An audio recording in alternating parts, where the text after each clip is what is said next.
ఏపీలో గత వైసీపీ ప్రభుత్వ హయాంలో రాష్ట్ర వ్యాప్తంగా టీడీఆర్ బాండ్ల రూపంలో 50,000 కోట్ల వరకు అవినీతి జరిగిందని టీడీపీ పదే పదే ఆరోపిస్తోంది. ఇవే ఆరోపణల్ని ఇప్పుడు అధికారుల ముందు ఉంచి మున్సిపల్ మంత్రి నారాయణ వాటిని వెలికి తీయాలని అదే పనిగా ఆదేశాలు ఇస్తున్నారు. కానీ అంతే వేగంగా వారి నుంచి వివరాలు మాత్రం రావడం లేదు. దీంతో ఈ వ్యవహారం మరో అమరావతి ఇన్సైడర్ ట్రేడింగ్ తరహాలో మిగిలిపోతోందా అన్న అనుమానాలు వ్యక్తమవుతున్నాయి. సాధారణంగా ప్రభుత్వాలు రోడ్ల విస్తరణ లేదా మరేదైనా అభివృద్ధి కార్యక్రమాలు చేపట్టినప్పుడు ప్రైవేటు స్థలాలు సేకరిస్తూ ఉంటారు. ఇలా సేకరించిన ప్రైవేటు స్థలాల యజమానులకు టీడీఆర్ ట్రాన్స్ఫరబుల్ డెవలప్మెంట్ రైట్స్ బాండ్లు జారీ చేస్తూ ఉంటారు. వీటిని భవిష్యత్తులో వాటి ధర ఆధారంగా విక్రయించుకునేందుకు సదరు యజమానులకు అవకాశం ఉంటుంది. అయితే వైసీపీ ప్రభుత్వ హయాంలో ఎందుకు పనికిరాని చాలా స్థలాల్ని అనూహ్యంగా ధరలు పెంచేసి ప్రభుత్వం పేదలకు ఇళ్లతో పాటు ఇతర కార్యక్రమాల కోసం చేపట్టిన ప్రాజెక్టులకు విక్రయించిన పార్టీ నేతలు బినామీలతో టీడీఆర్ బాండ్లు తీసుకున్నారనేది టీడీపీ ఆరోపణ.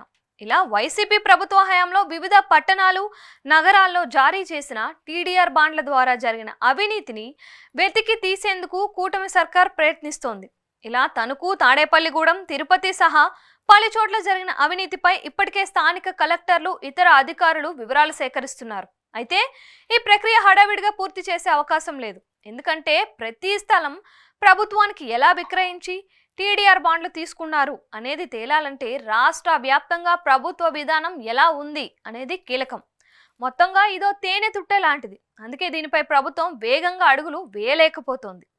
గతంలో 2019లో అధికారంలోకి వచ్చిన వైసీపీ సర్కార్ అంతకుముందు అధికారంలో ఉన్న టీడీపీ ప్రభుత్వం అమరావతి రాజధాని పేరుతో ఇన్సైడర్ ట్రేడింగ్ కు పాల్పడిందని, రాజధాని ఎక్కడ వస్తుందో ముందే టీడీపీ నేతలకు చెప్పి అక్కడ స్థలాలు కొనేలా చేసిందని వైసీపీ ఆరోపించింది. దీనిపై హైకోర్టు, సుప్రీంకోర్టుల వరకు వెళ్లినా అమరావతి ఇన్సైడర్ ట్రేడింగ్ నిరూపణ సాధ్యం కాలేదు. ఇప్పుడు దీని అడుగు జాడల్లోనే టీడీఆర్ బాండ్ల అవినీతి జరిగింది అని చర్చ సాగుతోంది.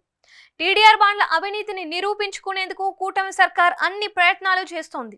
అయితే ఇందులో అధికారుల పాత్ర కీలకంగా మారింది. గత ప్రభుత్వంలో ఉన్న అధికారుల సాయం లేకుండా వైసీపీ నేతలు ఇలా టీడీఆర్ బాండ్ల ద్వారా అవినీతికి పాల్పడే అవకాశం లేదు. ఇప్పుడు అదే అధికారుల్ని కూటమి సర్కార్ టీడీఆర్ బాండ్ల అవినీతి వెలికి తీయాలని ఒత్తిడి తెస్తోంది. దీంతో వారు తాము తప్పు చేసినా అంగీకరించే పరిస్థితి సహజంగా ఉండదు. ఒకవేళ ఒకరిద్దరు అంగీకరించినా కోర్టుల వరకు వెళ్లేసరికి ఇది కూడా మరో ఇన్సైడర్ ట్రేడింగ్ లాగే ఊహాజనిత ఆరోపణల తరహాలోనే మిగిలిపోయే అవకాశాలు ఉన్నాయి అంటున్నారు. మరి కూటమి ప్రభుత్వం టీడీఆర్ బాండ్ల అవినీతిని నిరూపిస్తే అద్భుతమే అవుతుంది.